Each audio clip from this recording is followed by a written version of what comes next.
There's a word in Christian teaching which has really significant meaning, and that word is incarnation. It comes from a Latin word meaning becoming flesh, as in the union of human nature and the divine in one person. And John begins his account of the gospel with the phrase, "The Word became flesh." Now, when we talk about Jesus becoming flesh, an interesting distinction that we need to make, because it's really important, is that between conversion and assumption. And here's what I mean. God became flesh not by changing into something else, but by remaining the same, he took on something else. He didn't go from God to humanity. He continued to be God and assumed humanity as well. As one theologian poetically put it, remaining what he was, he became what he was not. So, in becoming truly human, he never ceased being truly God. This mystery is called the hypostatic union, which is just a fancy way of saying that Jesus had two complete natures. He is both fully human and fully God, both in perfect unity in the one person of Jesus. So why did he do this? He certainly wasn't forced to become human, and being all-powerful, he could have chosen to save in any way he wanted with the snap of his fingers or whatever. So why would God have offered salvation through incarnation?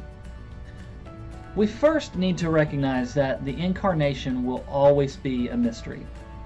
Even when it's explained as thoroughly and as clearly as possible, we have to come to terms with the reality that some aspects of it are simply beyond our comprehension.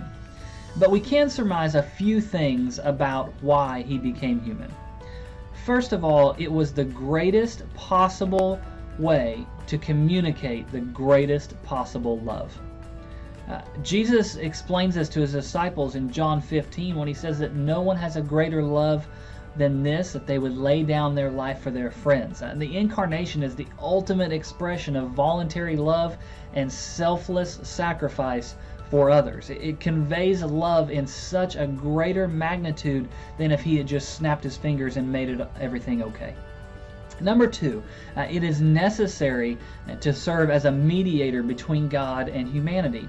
Redemption could only occur through sacrifice, which is what Jesus came to do, right? And John Calvin clarifies some things for us here when he says that since neither as God alone could he feel death, nor as man alone could he overcome it, he coupled human nature and the divine together, that to atone for sin, he might submit the weakness of one to death and claim victory over it with the power of the other.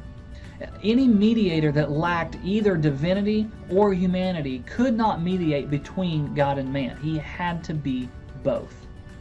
And then number three, it reveals the true fullness of humanity. The incarnation is more than just an abstract theological concept.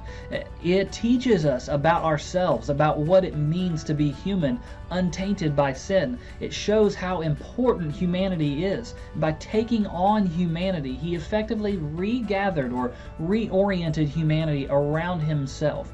He became one of us to do what we could not. He lived a sinless life, and because of his full humanity and his full divinity, his victory allows us to share in God's holiness. So the incarnation is a doctrine at which we should marvel. Reflecting on it should do nothing less than evoke a humble attitude of worship for who he is. And this is why he is able to say in John 14 that no one comes to the Father except through him, because only he is both fully God and fully human, the one and only mediator.